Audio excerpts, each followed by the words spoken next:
নিৰ্বাচন আয়োগৰ নিৰ্দেশ মৰ্মে 4 এপ্ৰিলৰ পৰা 7 এপ্ৰিললৈকে 85 বছৰ ঊৰ্ধ্বৰ জ্যেষ্ঠ নাগৰিক আৰু বিশেষভাৱে সক্ষম লোকসকলক ব্যৱস্থা কৰা হৈছে পোষ্টেল বেলটৰ। শোণিতপুৰত আজি ঘৰে ঘৰে গৈ পোষ্টেল বেলটৰ ব্যৱস্থা কৰাৰ লগতে জ্যেষ্ঠ নাগৰিকসকলৰ স্বাস্থ্যৰ বুজ লয় সেক্টৰ বিষয়া পোলিং বিষয়াসকলে। সংসদীয় সমষ্টিটোৰ সহস্ৰাধিক নাগৰিকলৈ এই সুবিধা প্ৰদান কৰিছে নিৰ্বাচন আয়োগে। কলিয়াবৰতো আজি পুৱা 85 বছৰ ঊৰ্ধ্বৰ জ্যেষ্ঠ নাগৰিক আৰু বিশেষভাৱে সক্ষম লোকসকলক এই সুবিধা প্ৰদান কৰে বিষয়াসকলে। আমি আপোনালোকক ইয়া দেখুৱাইছো কিদৰে পোলিং প্ৰিজাইডিং বিষয়াসকল সাজু হৈছে। তেওঁলোকে এই লোকসকলক পোষ্টেল বেলটৰ যোগান ধৰিবৰ বাবে বা সুবিধা কৰি দিবৰ বাবে আৰু তাকে আমাক দেখুৱাবৰ বাবে এই মুহূৰ্তত সংযুক্ত হৈছে আমাৰ তেজপুৰৰ সাংবাদিক অৰ্ণৱ নাথ। অৰ্ণৱ, আজিৰ পৰা তেজপুৰত 85 বছৰ ঊৰ্ধ্বৰ ভোটাৰসকল তাৰ সমান্তৰালকৈ যিসকল শাৰীৰিকভাৱে সক্ষম তেওঁলোককো এই পোষ্টেল বেলটৰ ব্যৱস্থা কৰিছে নিৰ্বাচন আয়োগৰ নিৰ্দেশ মৰ্মে। মই সামগ্ৰিক খবৰখিনি আপোনাৰ পৰা জানিব বিচাৰিম। হয় ৰাজদীপ, ইতিমধ্যে যি নিৰ্বাচনী আয়োগৰ যি বিশেষ ব্যৱস্থাৱলী সেই বিশেষ ব্যৱস্থাৱলী আজিৰ পৰা শোণিতপুৰ জিলাত আৰম্ভ হ'ল ভোটদান প্ৰক্ৰিয়া আৰু আগন্তুক লোকসভা নিৰ্বাচনৰ প্ৰথম পৰ্যায়ৰ যি ভোটদান প্ৰক্ৰিয়া সেই ভোটদান প্ৰক্ৰিয়া আজিৰ পৰা আৰম্ভ হ'ল বুলি ক'ব লাগিব।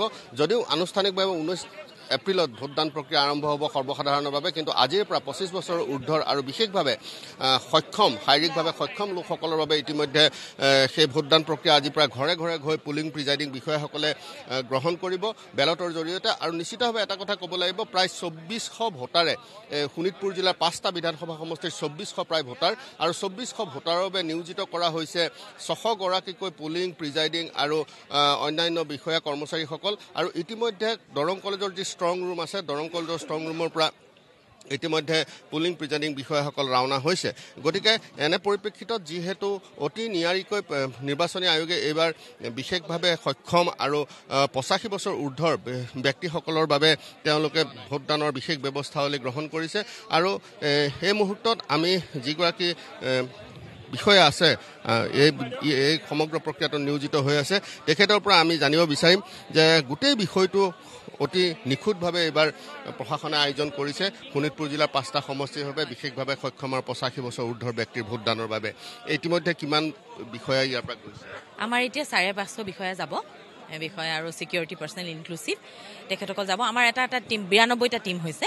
92টা টিমত এটা টিমত পোলিং বিষয়া থাকিব, ভিডিঅ'গ্ৰাফাৰ থাকিব, মাইক্ৰ' অবজাৰ্ভাৰ থাকিব আৰু ছিকিউৰিটি এজন থাকিব।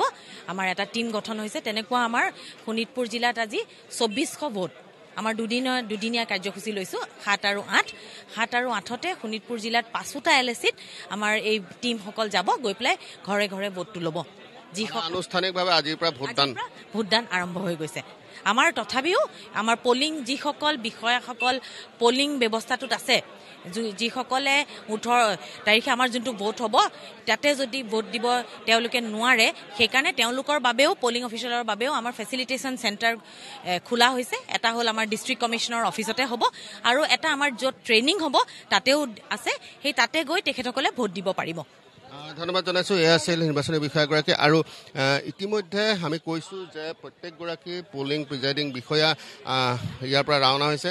দাদা, অকণমান কথা পাতিবলৈ পালে সুবিধা হ'ব যে আজিৰ পৰা প্ৰথম পৰ্যায়ৰ ভোটদান হৈ গ'ল, আপোনাৰ দায়িত্ব দিছে? মোৰ ছেক্টৰৰ দায়িত্ব দিছে, মই নোৱাৰিম দিয়ক।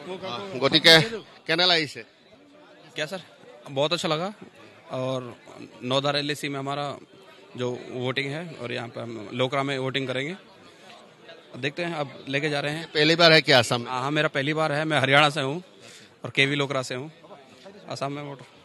Thank U. আৰু এনেধৰণে পোলিং প্ৰিজাইডিং বিষয়াসকল ৰাওনা হৈছে আৰু তেওঁলোকে বিভিন্ন স্থানত শোণিতপুৰ জিলা আমি কৈছোঁ যে 5টা বিধানসভা যি সমষ্টি আছে 5টা বিধানসভা সমষ্টিত তেওঁলোকে আজি গৈ ঘৰে ঘৰে ভোট গ্ৰহণ কৰিব। আজি আৰু কালিলৈ 2টা দিনত এই ব্যৱস্থা গ্ৰহণ কৰা হৈছে আৰু এই ব্যৱস্থাৱলী অতি নিখুঁতভাৱে কৰা হৈছে। বিশেষভাৱে ক'ব লাগিব যে কেৱল পুৰুষেই নহয়, মহিলা প্ৰিজাইডিং বিষয়া পোলিং বিষয়াসকলো নিয়োজিত কৰা হৈছে। গতিকে এগৰাকী বিষয়া আছে। বাইদেউ, আজিৰ পৰা ভোটদান আৰম্ভ হ'ল। আজিৰ পৰা আৰম্ভ হ'ল। ভোট গ্ৰহণ প্ৰক্ৰিয়ালৈ এতিয়া ঘৰে ঘৰে গৈ ল'ব লাগিব, কি ক'ব? এইটো খুব ভাল প্ৰচেছ হৈছে। বহুত মানুহে অসুবিধাৰ কাৰণে তেওঁলোকে ভোট দিয়াৰ পৰা সদায় বঞ্চিত হৈ থাকে। এইবাৰ তেওঁলোকে এই সুবিধাটো পাই তেওঁলোকে নিজৰ মতদানটো কৰিব পাৰিব আৰু বহুত ভাল কথা হৈছে এইটো। 2টা দিনৰ দায়িত্ব। হয়, 2টা দিনৰ দায়িত্ব। আজি যদি শেষ কৰিব নোৱাৰো কাইলৈ আকৌ ৰাতিপুৱা আহিম।